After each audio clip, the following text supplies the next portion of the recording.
Nikola Jokic just pisses me off. And not in the sense that I don't like him or I don't like his game, but oh my god, how is he so good? In a series where he's going up against a 4-time defensive player of the year, he just had a game where he put up 40 points, 7 rebounds, 13 assists, and 0 turnovers. Not to mention, some of the shots that he's putting up, it's just impossible to guard. I don't care if you're a 4-time defensive player of the year, or if you're damn Ball, Manute Ball, Victor Wembanyama, no one is guarding these shots. And I know I said that Jokic doesn't actually piss me off or make me upset, but I am a little bit upset because I made a video a couple days ago or about a week ago or something like that saying that the Timberwolves were going to sweep. Now, obviously, I was being a little bit dramatic when saying that they were going to sweep, but I did think that the Timberwolves were going to win this series, and I wanted them to win this series. And of course, it was right after I made that video where Jokic and the Nuggets decided to play perfect basketball for 3 games straight. I mean, there's no chance the Timberwolves can win this series. Genuinely, these last 3 games have really changed my entire perspective on all of the Western Conference and the playoffs in general, because I think the Nuggets can finally do it and finally get a back-to-back. Because the way that they have just absolutely torn down any confidence in everything that this Timberwolves team had, it's disgusting to watch. And when talking specifically about the Timberwolves, I do want to say I am very disappointed in Anthony Edwards and how he's been performing recently. But then again, you can't really blame him because he's getting doubled on every single possession. They're giving him the same treatment they gave Jamal Murray when he was getting locked up and bringing up the ball. It's just something that it's very upsetting to see, and it makes me very sad because, to be honest, I had Anthony Edwards, being the guy for this team and being the guy to push the Timberwolves to the Western Conference Finals and breaking all these new barriers,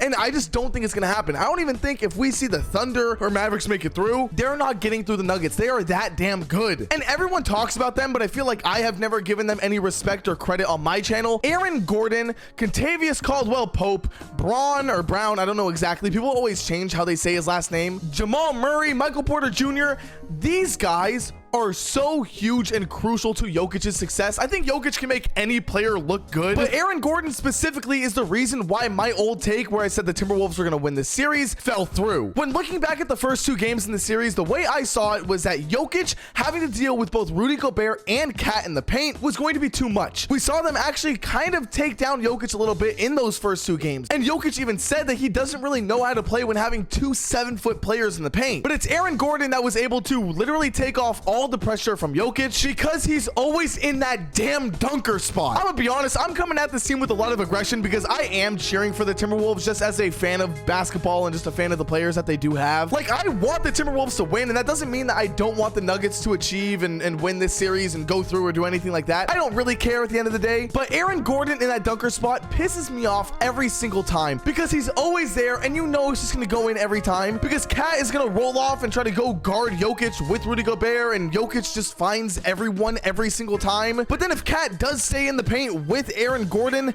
Jokic is going to find some way to get that shot up, and he is going to make it. It is simply disgusting watching Jokic in this team in a good way, in a very good way, because he's one of the best players in the world. And I also want to say one of the most underrated changes that the Nuggets did in this series that I think really helped them as well was not having Jamal Murray be the guy to take the ball up the court. That's something that they actually put up on the TNT broadcast mid-game, was that they changed it to be Aaron Gordon taking the ball up, which eliminated Alexander Walker and McDaniels from just absolutely clamping the shit out of Jamal Murray. That's a very underrated change. That's one of those changes that I think will be the difference and the factor in what makes them win this series, because now Jamal Murray is able to play more free and off the ball and get to his spot a little bit more. He's still getting hounded a bit, don't get me wrong, but he's able to really get to his spots more rather than him taking up the ball and getting double teamed like that. So yeah, very rough game for the Timberwolves, good game to the Nuggets. Enjoy your MVP award, Nikola Jokic. But this wasn't the only game on today because we also had the Knicks and Pacers, which in my opinion was more intense and a bit more fun to watch rather than this one. At the start of this game, I thought it was all over for the New York Knicks. The Pacers came out hot, MSG was quiet, Tyrese was hitting threes, the Knicks just couldn't seem to get to their spots and get their shots to fall. I thought it was over. I thought all the conversation about Tibbs running his players into the ground was happening. It didn't look like they had energy. Jalen Brunson had like 2 back-to-back pretty easy shot attempts, if I'm not mistaken, to start the game, and he missed them both. He ended up getting a 3rd one that he made, which I feel like helped his confidence a little bit, but those 2 started me off on a shaky start mentally. Josh Hart also passed up a wide open 3. I mean, I thought mentally this team was done. I thought they were finished, but it was McBride and Hartenstein that really turned things around for this team. They brought the energy. Hartenstein was able to get Jalen Brunson a little bit more freed with the pick and roll. McBride was over there hitting shots, which also, if we want to go over adjustments and coaching rotations, McBride got the starting spot tonight. So that was very interesting, something that I think we will probably see going into their next game. And you have players like Burks out there as well. I mean, these other guys have really stepped up for the Knicks this year. There was was also a couple feisty moments in this game where we saw some fights. Miles Turner had a moment coming out of halftime where he knocked down like 3 threes in a row. And at that point, I was like, oh, yeah, there it is. All right, this Knicks lead is all fake. It's all over. But the Knicks did their thing, man, this entire time. And I do really want to highlight one play specifically, and that's this Dante DiVincenzo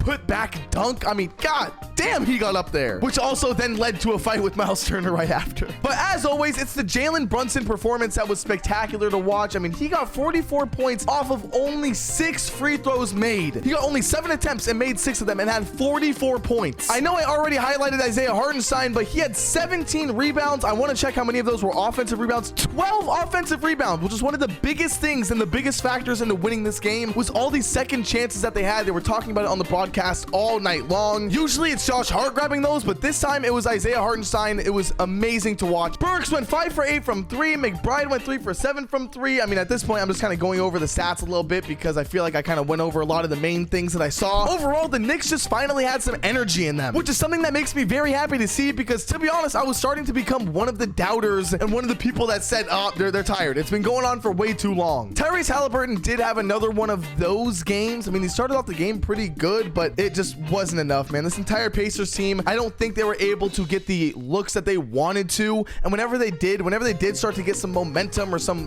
whatever, the Knicks were able to close it out pretty much right away. Whether that was Alec Burks hitting a 3 in their face right after their run or Dante DiVincenzo getting the putback dunk, the Knicks were always there to respond with a punch of their own, which is what I feel like held the Pacers down. And this was a convincing win as well, which makes me excited to see them go back to Indiana because I'm pretty sure, if I'm not mistaken, it's been the home team that wins every single game of this series. As for the Thunder and Mavericks, though, I'm gonna make my KingCharge prediction right now, okay? I have the OKC Thunder taking this game and taking their lead up to 3-2. That being said, hope you guys all enjoyed. Be sure to like and subscribe. Drop all your opinions and comments down below. I read and respond to everyone. Let me know, do you have a take about tomorrow's games, these games? Just drop it all down there, okay? That being said, I will see you guys all in the next one. Later.